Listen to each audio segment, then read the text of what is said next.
I know I know I've told this story before, but my first golf game was with my. Not I am on. No. Oh, hang on. It was dangling. Sorry, let me get it closer. It's not your fault. It's mine. I took it off for the guitar. How we doing there? Better? My first golf game was with my elders. One of the hard parts, I don't have a hard job, I don't think. I appreciate when people say that I have a hard job, and there certainly are moments, like in every job, where it can be aggravating. But for the most part, I don't think I have a hard job. I like the things that I do, and it's enjoyable to me, and I enjoy being in the middle of it. The hardest thing that I guess on a regular basis that I would have to do is to stand up and speak and know that if it doesn't go well, that you're the topic of conversation at Golden Corral or wherever else will let you in. And I know that, and sometimes if I think about that real hard, it can get to me. But for the most part, it doesn't bother me. But one thing that was very hard for me when I first got into ministry was my elders at Tennessee were all big golfers. And they did a retreat every year, and they would golf ahead of the retreat, and they asked me to come and golf with them. And a couple of the guys were very, very, very good golfers, and I had never played. It wasn't, my dad had kind of subscribed to the Mark Twain thought that a golf was a waste of a good walk, and so we never had golfed. And so I told him that. I said, well, I'll just meet you afterward. Oh, no, you need to play with us. We'll get to know each other better. I said, well, yeah, I'm sure we would, but I've never played. They said it's an easy game to pick up. So, okay, great, I'll play. Sure, I'll show up. So they took me one of them took me to the driving range, and I hit a little bit, and I realized at the driving range that it was not, in fact, an easy game to pick up. And I was worried about it. No, don't worry about it. We're just having fun. And so the first hole that was at Henry Horton State Park down there, has a golf course, and the first hole that we hit off of, there's a highway close, and I said, well, what if I hit the road? And they all laughed. They said, no, it's impossible. Can't hit the road from here. I said, okay. And so I nearly hit the road. They said they had never seen a ball hook like mine did when it took off, and the ball landed in the gravel there by the highway, and I had my back up against the trucks that were going by, and they're all horse laughing off to the side, and they said, oh, come back, and I said, what? I said, we're just going to call that one a misfire. We'll call that a mulligan. You say you can do it again. I never heard that word either, and a mulligan in golf is when you get a do-over. We'll just pretend like that shot never happened. And that really revolutionized my game once I knew that we could do that. Once I knew we could pretend like certain shots didn't count. Since then, I have played a handful of times, and mostly at like scrambles and things like that. And when I went golfing at one of the scrambles, there was a charity deal where you could buy mulligans ahead of time, and I bought $100 worth. I figured that would help my game as much as anything, and I scored very well when I got all those do-overs. I did very well. Part of what is attractive to me about that whole concept of a mulligan and taking a do-over is a life thing. I think it'd be cool if you could do that in life.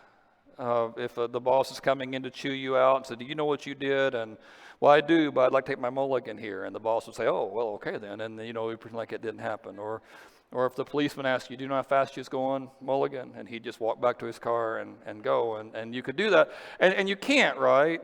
In life, sadly, it all counts, and you don't get to do it over. And so there's something appealing to me about that notion. I think it's that thing that I'm a sucker for time travel movies. I think those are always interesting, and I think it's fascinating. There's a movie out now. Gabe asked me to go and watch it with him and a few other guys, and me and the other three guys were the only guys in the theater. It's just four of us in this theater watching Tenet. I think it's the only movie that's out right now is Tenet, and I can't recommend it. I'm not sure what it's about, and I watched the whole thing. So I got to tell you, I don't disrecommend it either. It kept your attention the whole time. It was fun to watch. I just don't know totally. There was a lot of stuff going on at the same time. But as you're watching it, the plot again, what he hooked me with was that you could go back in time. A person could go back and they could change things. And that's always, I think it's fascinating, that whole, the Marty McFly deal. You're going to go back in time and you're going to change one little thing, and then maybe Groundhog Day. is that same principle, that you could repeat the same day until finally you got it right. And I think that's exciting, and I think that's interesting. Now the Tenet movie, and again, I'm neither recommending it nor discrediting it, either one. But the thing about that is that the bad guys in that one, they also are going back in time trying to make it worse, right? And maybe that's why God doesn't let us go back. We like to think if we could go back, we would fix everything. But maybe if we could go back, we would just make it worse. That's kind of the Terminator view of time travel. That even if I could go back, I would just add other wrinkles that would make it more difficult. Because I wouldn't change. Even if I could go back and do certain things over again, I would still be me. And I think I've proven to myself by this point that given enough rope, I can choose the wrong option. But it's still attractive. And there's moments where I wish that, and I've prayed it before, God, I wish this could be undone. I wish we could do this one again. I've prayed it recently about some different things. Boy, I wish God I had said, or boy, I wish God that I had done, or boy, God, I wish that I had thought. But you can't do it over. There's no mulligans. We just keep rolling forward. Sometimes when I'm in church, or in a church-related kind of a thing, and I hear a lesson about how we're supposed to be this or that or the other thing, sometimes it intimidates me because I know who I am, and I know what I've done, and I know what my reputation is with certain people. There are certain people in the world, Mom, if you're watching online, who are thrilled every time I walk in the door. But there are other people, as soon as I walk in, you can feel them get tight. I've done something wrong in the past, and they've not gotten over it, and I know it, and I can feel it, and they can feel it, and I wish I could change. And I wonder if I'm the very best person to then be God's representative. Now, Paul talked about some of the same kinds of things, and we're going to look at one big passage in 2 Corinthians 5 here in a minute. But before I get there, Paul says in 1 Timothy, I thank Christ Jesus our Lord that he's given me strength, and he considered me trustworthy, appointing me to his service, even though I was once a blasphemer and a persecutor and a violent man. The second part of the verse, let's talk about that, then I'm going to go back and get the first part again. Paul says, I was about as bad as a person could be. I blasphemed, which means I said things about God that weren't true. And you know what we were talking about, if God is really out there, if there really is a God in heaven, and you say things about God that aren't true, I mean, you're really playing with fire there. And Paul says, I did that. And I was a persecutor. He says, I on purpose arrested people who were Christian and sent them to jail, which in terms of the big picture, what's the worst thing you could do? That's right up there. And he says, I was a violent man. And we don't know for sure what he's talking about here. The book of Acts doesn't really paint Paul out as being violent, but it does say that he was present when one guy was executed. And maybe Paul was the kind of guy who executed people. Maybe he beat people. Maybe he whipped them. Maybe he was pretty rough. And Paul says, I was an awful guy. But then he said, going back to that first part of the verse, he said, I thank Christ Jesus our Lord. First of all, he's given me strength that I didn't have because I was this awful guy. So he empowers me. But then he considered me trustworthy when, by his own admission, I wasn't trustworthy. He considered me trustworthy when, by his own admission, I was less than trustworthy. And so the part that makes Paul a trustworthy guy isn't his own stuff. It isn't what he's done or what he's figured out or what he realized. It's what God's done and what God handled for him. God did all of it. Paul says he gave me strength and he considered me trustworthy even though I was miserable. If there was ever a person who needed a do-over, Paul says, it was me. If there was ever a person anywhere who needed a mulligan, it was me. And God, I thank him daily that he gave me strength in the middle of that awful moment when I had nothing to offer, but that he also considered me trustworthy. It's because of what he did that I'm trustworthy, not because of something that I figured out or learned. Charles Spurgeon said there's two great lessons that every Christian needs to know. First, you must learn that that sin is an exceedingly great and evil thing. But you must also learn that the blood of Christ is an exceedingly precious thing, and it's able to save to the uttermost any that come into it. That God sees us in our mistakes, and he sees us with our blemishes, and he sees us imperfect, tired and worn and anxious and frustrated and angry and proud. And he considers us trustworthy. Not because of our own strength, he's providing our strength, but because of his own kindness and goodness and spirit. Now, when you understand that's how Paul thinks about things, and that pops up, we did a study this week in Galatians, and the same kind of thing in Galatians, the same kind of a notion there. God did all the work. I jumped in there, but God did all the work. It's a picture of me with my 3-year-old grandson, and I'm pushing a wheelbarrow across the yard, and he's got his hands on the inside edge there, and we've walked halfway across the yard, and the wheelbarrow's full, and he says, "Pap, I think I got it." And he's not doing anything, right? Right? "I think I got it." I say, "Do you?" "Well, I'll let off." I don't let off at all, and we just keep walking, and he thinks he's got it. And that's what it is, Paul says. I think I got it, but he's doing everything. So, with that in mind, we're starting a series here that talks about your calling in Christ, that God wants you to be his representative out there. And I think the same things with Paul are true for you. He considers you trustworthy, and he gives you strength, not because of what you've done or what you know or what you've learned, but because of who he is and what he's done and what he's sacrificed in your behalf. In terms of the calling, Paul says in 2 Corinthians chapter 5, he says, from now on, we have to look at people different. And that's the first lesson I want you to get. From now on, he says, we have to look at people different. And I guess that includes yourself. That includes yourself. Paul says about him, he says, if I don't regard people the same way from a worldly point of view, he says, I used to look at Jesus that way. I don't anymore. And so I'm not going to, not only, he's changed my eyes. So your first deal is you got to start thinking different about who you are and about who everybody else is too. You got to start seeing them different. Paul says with Jesus, I used to look at Jesus with a worldly point of view. Paul thought that Jesus was just a good teacher. There was a survey a couple weeks ago that said 30% of American Christians believe that Jesus was just a good teacher, that he wasn't God. There's just nothing in the Bible to back that up. If you believe that, you're not believing what the Scripture teaches. You went a different direction. We believe that Jesus, Paul said, I looked at him as a good teacher and nothing more. I didn't think he was anything special about him, but the Bible says he was sinless. Anchor on CNN a couple of weeks ago said, we all know, admittedly, Jesus wasn't perfect. Well, the Bible doesn't admit that.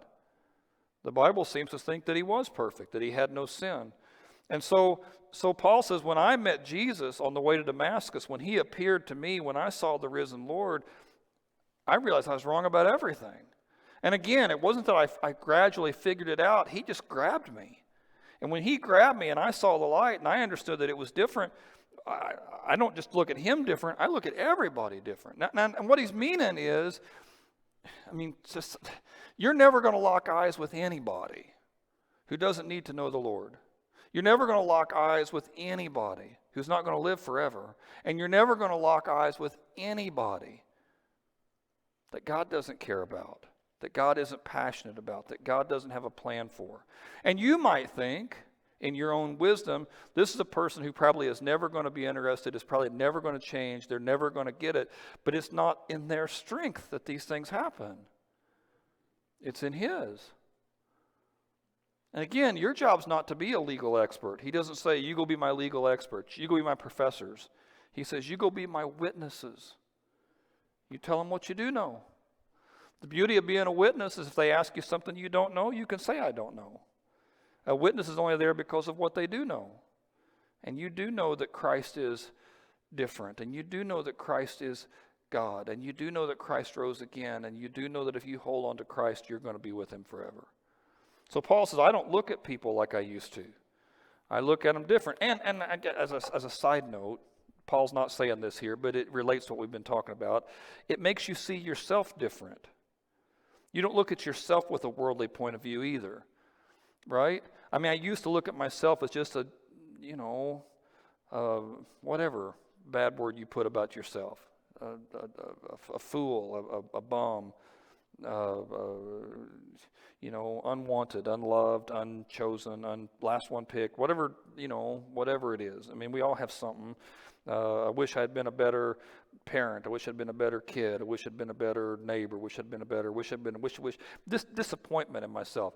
And so when you look at yourself, it's easy to see all of those blemishes, all those different things that you wish you had done a little different. And Paul said, I don't even look at myself the same way. We talked about that a few weeks ago. Whatever was in the past, I forget about the past. And I'm straining towards what's ahead, because he who called me up there is faithful. I just keep coming back to him. I think I'm a mess, but he keeps calling me chosen. And it was him who considers me trustworthy. And if he considers me trustworthy, then I am trustworthy. If the president invites you into his inner circle, it doesn't matter if you're a moron. And by the way, having seen several presidents in the White House, some of the guys in every president's circle are morons. Have you seen that? Right? But if they consider him trustworthy, then they're trustworthy. And if God creates the whole universe and it's all his and he considers you trustworthy, then you are trustworthy. So we don't look at things like we used to. Paul says, it's this same section, he says, therefore, if anyone's in Christ, they're a new creation. The old is gone, the new has come. Julia and I bought a house several years ago, and we decided, we knew right off we'd have to fix it up a little bit. The house had sat empty for some time, and then after it had sat empty, it was to a lot of renters, and sometimes renters don't take as good a care probably as people who own the house, and we knew there'd be a lot of things we had to do. And so we went into the house, and my brother's a carpenter, and I asked him what he thought, and he just chuckled under his breath the whole time as he's walking around. He says, the foundation's good. I said, well, that's good. But I said, it's a lot of work. He said, it's a lot of work. I mean, none of the walls were straight. The floors weren't straight. You put a marble pretty much anywhere and it would start rolling. And we're going to have to jack up the floor here and do different things here. And right after we bought the house, we had a hailstorm, and so I had to put a new roof on it. And just everything had to be changed, right? And some of the stuff, we could just paint it. A little paint here. Julia did a lot of work stripping all the varnish off of the wood and getting it back into shape and redoing the wood. And some of the stuff we could do that, and that was hard work, but you could repair but some of the stuff we had to rip out. Some of the stuff we had to take out and go all over again. What God says is when you come to him, he makes you a new creation. It's not a remodeling job. He goes all the way down to the studs and starts over again. I mean, he builds you up from the very beginning. And again, he's the one who considers you trustworthy. And he'll do it for anybody. He'll do it for anybody. He says, all of this is from God. And we'll come back to that phrase. All of this is from God, who reconciled us to himself through Christ and gave us a ministry of reconciliation. Reconciliation just means a peace treaty, right? All this is from God. He called peace with us, and he gives us a ministry of reconciliation because God was reconciling the world to himself in Christ and not counting people's sins against them. And he's committed to us that message. So in a peace treaty, normally, the stronger one will exact concessions from the weaker one. If one big nation is attacking some small nation and the small nation asks for peace, big nation will give the small nation peace, but they're going to expect stuff. Well, Paul says our reconciliation is different. All of this is from God. God makes all the concessions first. He doesn't count our sin against us.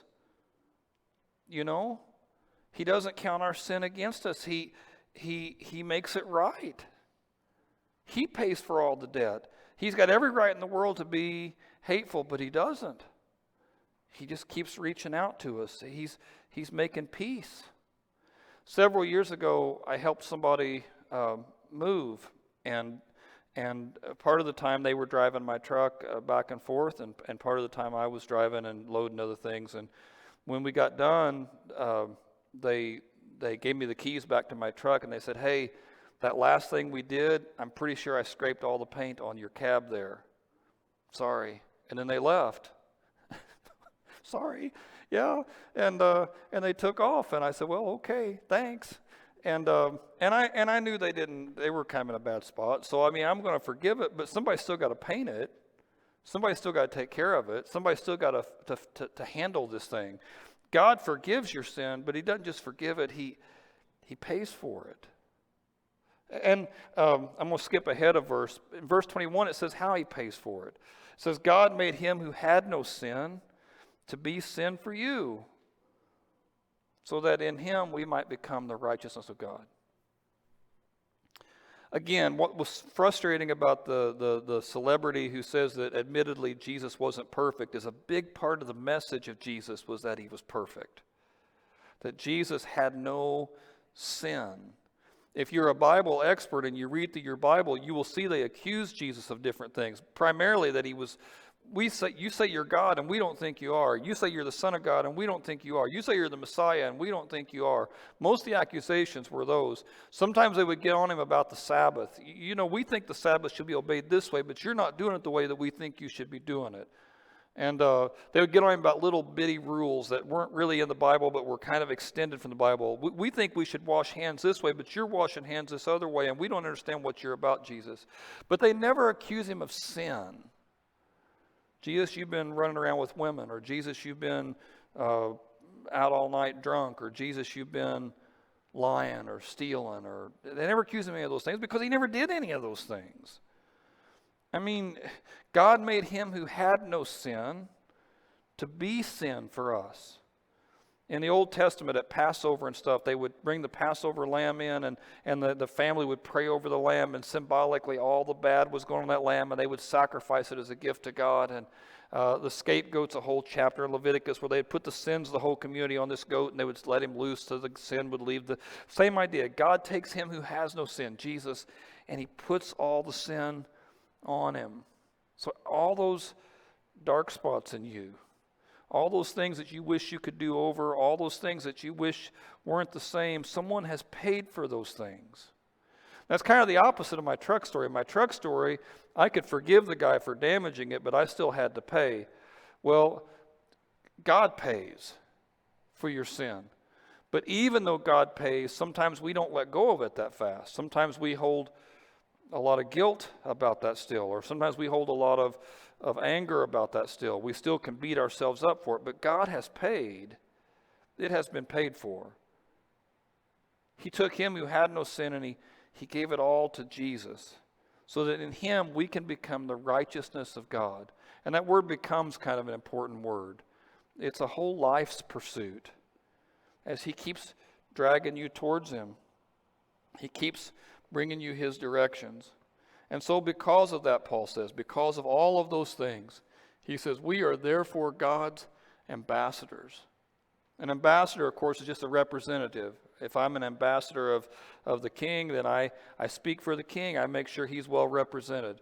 And we are therefore Christ's ambassadors, as though God were making his appeal through us. And we implore you on Christ's behalf, be reconciled to God. This has to become our message for lots of reasons. First of all, because there are no mulligans, right? I mean, there's no do-overs for people. And while you may not have one big thing or two big things or 40 big things in your head that you wish you could do over, most everybody else does. We all have those things that, for one reason or another, have dinged our reputation, and we wish we could do it different. There are certain people in most of our lives who just don't look at you like you wish they did because they know this thing about you. And when they look at you, they're a little ticked off, or they're a little hurt, or they're a little frustrated, or they're a little distant. And you can feel it, and it's just there. And you wish you could do things different, but you can't because life only goes one direction. And even if we could go back, I'm not sure we would fix it like we should. And so God gives you a chance to do it again, and most of the world doesn't know this thing. Most of the world isn't aware. So you need to tell them. You need to care about this thing. And a lot of Christians don't. I read this, Craig Etheridge had a devotional, and he talked about a few years ago that his neighbor's house burned down. And they lived kind of in a subdivision there, and he didn't know it was that. When he pulled off the highway, he could see smoke rising. And so he said, I did pray about it, but I was listening to the radio, and my mind was other places, and my prayer was something like, oh God, that's awful. I hope you do something about that. Somebody needs you today, God. And I just kept driving, and one street to another, and I'm getting closer to my house, and that smoke's getting bigger. And it's getting bigger and bigger, and it starts to occur to me, that's in my neighborhood. That might even be on my street. And I start thinking about my wife and my kids, and what if they didn't get out in time? And I'm speeding up, and I'm pressing the gas faster. I'm coming around corners quick because I'm starting to realize this could be my house. And my prayers start becoming different. I start praying, God, you gotta do something. Get the firemen there quick, God. Get everybody out safe. And it was urgent. And I was so nervous and worried about my family. And when I got there, I saw it was my neighbor's family. And so there's this twin thing goes on. He says, first of all, you feel awful for your neighbor because we were friends, but at the same time, a little bit relieved it wasn't your house. But it's just all these weird emotions, right? And you kind of feel ashamed that you didn't care before. When you just saw the smoke, it didn't immediately kind of work on you. It had to be something like this where finally it works on you, and you see that, oh, God, I don't even know how blind I could be. And we can't look at people from a worldly point of view because the whole world is sliding one direction. And there's no do-overs. And a lot of the people are heading towards an eternity away from God, and you know what's going on. And they don't. And it's easy to say, well, I hope they figure it out. Oh, God, that's awful. But sometimes our lack of passion on this thing reflects a heart that's gotten kind of cold. And I'm not totally slamming anybody for this because I do it too. It's just, we're still sinners. And God considers us trustworthy, but I still don't feel trustworthy. And I know that I need to push more, not because He's going to love me less, but because He deserves it. Paul says, we implore you. The word means to beg or to plead. We implore you. And I think about my evangelism style, and there's not much begging there. I try real casually, and if you're not interested, I move on. And Paul says, we just don't think that way. It's too serious. God has been so good to us. When you walk out of here today, it's going to be a perfect day. In southern Indiana, we get about 11 of those days all year long. So you need to enjoy this one because it's going to be a perfect day. The temperatures are going to be just right. The sun's going to be just right. It's just going to be just right. And it's a gift.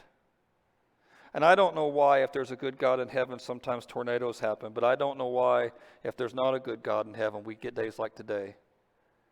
I don't know why that happens, but we're getting one today. And God's not just done that for you. That'd be enough, but God's not just done that for you. He's put the right people in your life. He's surrounded you with family and friends and a church. He's given you relationships. And it's not just that. He's given you His Word. He listens to your prayers. When you call out to Him, He moves. He doesn't need to do that for you. He chooses to do it because He loves you. And He has carried your sin. And because God has done all these things for you, you can have a confidence that other people can't have. And you should want to give it to them. So as we close out the service, I just want to pray for a couple things. I still can't do invitations because we can't get big crowds up here in the front. But if anybody out there doesn't know the Lord, you've never made that commitment, today's a great day to do that. Like I said, it's a perfect day for something like that. And if you want to come and we'll talk about what to do next, you can come here at the end of the service and we'll figure it out. And I'll direct you what we need to do and get you started. It may